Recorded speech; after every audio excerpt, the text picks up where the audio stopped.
ولی تم خالہ کے پاس ہی رکو، انہیں تمہاری ضرورت ہے، احتشام اس سے کہتا گھر سے باہر نکل گیا۔ نور کی آنکھیں کھلی تو اس نے اپنے آپ کو ایک بند کمرے میں پایا۔ ایسا لگتا تھا وہ کمرہ کافی عرصے سے بند ہو۔ کمرے میں گندگی بدبو تھی جس کی وجہ سے اس کے لیے سانس لینے میں بھی دشواری ہو رہی تھی۔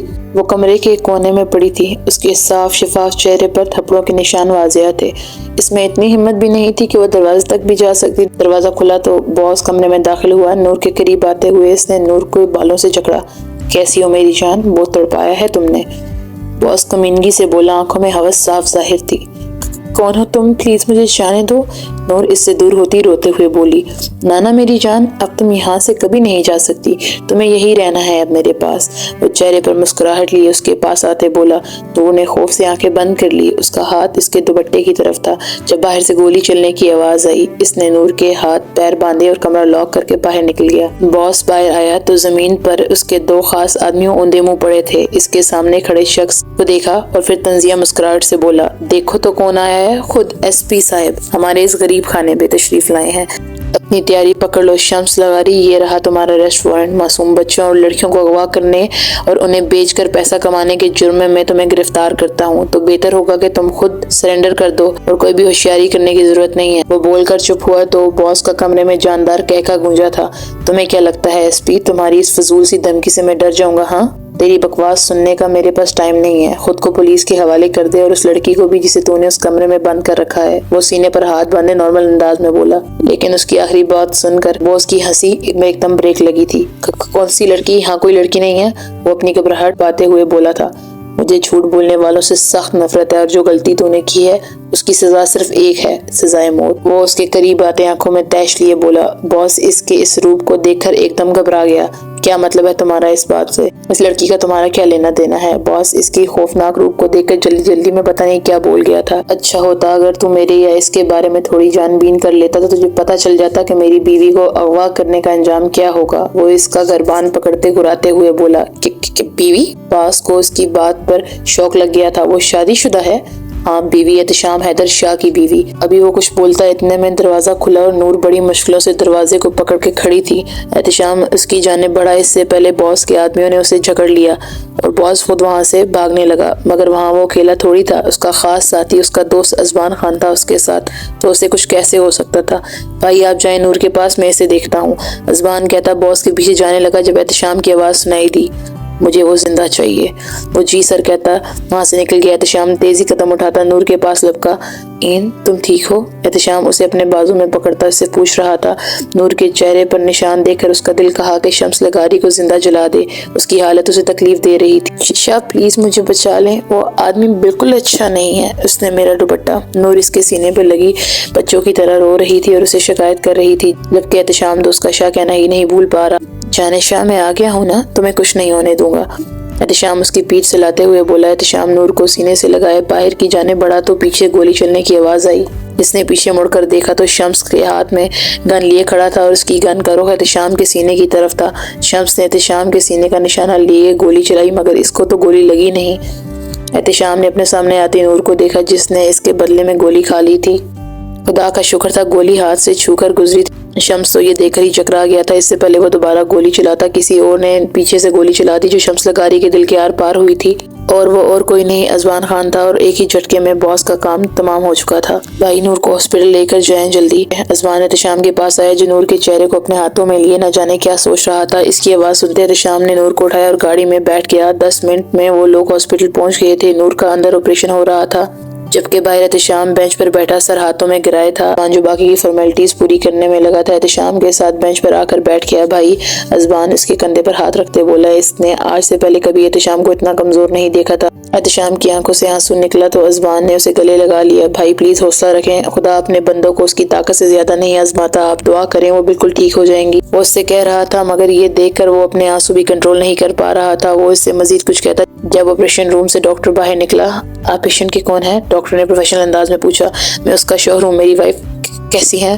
احتشام خود کو سنبھالتے ہوئے بولا، لیکن آخر میں آواز لڑکھڑائی تھی۔ شی از فائن، وہ ابھی بھی ہوش ہیں، تقریباً 1-1.5 گھنٹے بعد میں ہوش آ جائے گا، پھر انہیں نارمل روم میں شفٹ کر دیں گے۔ ڈاکٹر کہتا اپنے کیبن کی جانب بڑھ گیا، جبکہ احتشام نے اس کی بات سن کر بینچ پر گرنے کے انداز میں بیٹھا۔ اس کے سینے میں اٹکی سانس بحال ہوئی تھی ڈاکٹر کی بات سن کر۔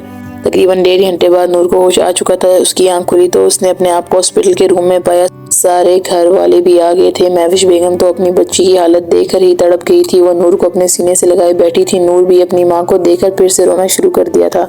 بس میری جان، رونا بند کرو، اب سب ٹھیک ہے، بیگم اسے چپ کراتے بولی۔ سب ایک ایک کر کے نور سے ملنے لگے۔ شہباز صاحب اور سیدہ بیگم بھی اسپتال آ گئی۔ سب آپس میں ادھر ادھر کی باتیں کر رہے تھے۔ جب شارف بولا، وہ سب تو ٹھیک ہے بھائی، لیکن یزبان بھائی اور آپ اور وہ بھی ایک ساتھ کیسے؟ اور یہ نور اور آپ کی شادی کب ہوئی؟ شارف بولا تو ازبان اور احتشام ایک دوسرے کو دیکھ کر مسکرانے لگے۔ لمبی کہانیاں پھر کبھی۔ احتشام نے بات کو ٹالنے والے انداز میں کہا، کوئی بات نہیں بھائی، گھر پر جا کے ویسے بھی آپ نے بیگم کی خدمت ہی کرنی ہے، تو کیوں نہ بھائی کے نالج میں تھوڑا اضافہ ہی کر دیا جائے۔ شارف کی بات سن کر سب ہنسنے لگے، جبکہ احتشام نے اسے گھور کر دیکھا تھا۔ ماضی احتشام 10 سال کا تھا اور نور 6 سال کی۔ فراز عالم شاہ اور ان کی بیگم فاطمہ کی خواہش پر بچپن میں ہی دونوں کا نکاح کر دیا گیا تھا۔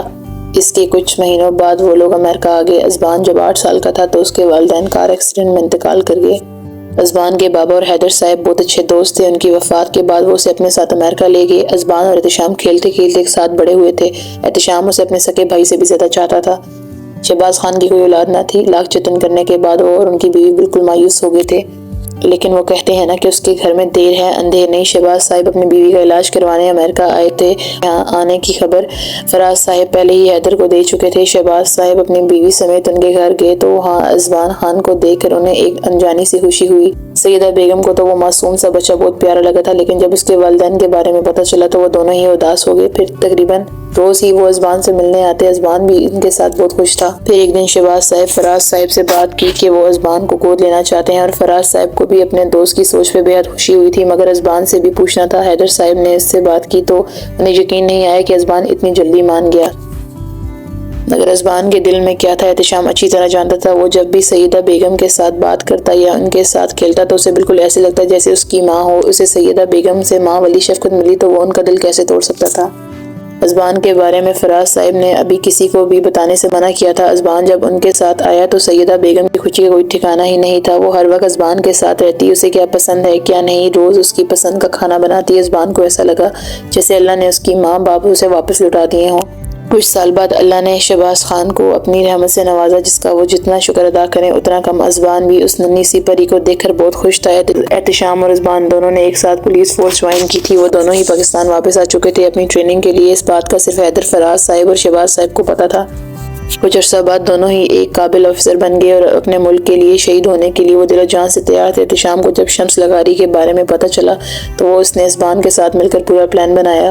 ازبان کی بہن کی بارات والے دن انہیں پتا چلا تھا کہ شمس کے آدمی ہال میں ہیں اور ان کا ارادہ ازبان اور باقی لڑکیوں کو اغوا کرنے کا تھا۔ شمس کو ازبان کے بارے میں پتا چلا تو اس نے اسے کڈنیپ کرنے کا کہا، کیونکہ ازبان نے شمس کے کافی کالے دندوں پر پانی پھیر دیا تھا۔ وہ اس کے ذریعے احتشام سے اپنا کام نکلوانا چاہتا تھا، اور احتشام اپنے چھوٹے بھائی کو کہاں مصیبت میں دیکھ سکتا۔ شادی والے دن بھی احتشام جان بوجھ کر ازبان سے دور تھا اور اس کا نور کی طرف دیکھنا اور پھر احتشام کا غصہ ہونا سب ان کا پلان تھا۔ احتشام ولی سے بات کر کے ہال کے بیک سائڈ پر گیا تھا جہاں فرید ایک لڑکی کو بے ہوش کر کے لے جا رہا تھا، مگر احتشام نے اسے بچا لیا اور فوراً وہاں سے نکل گیا۔ احتشام نے منہ پر ماسک پہنا ہوا تھا جس کی وجہ سے فرید اس کا چہرہ نہیں دیکھ سکا۔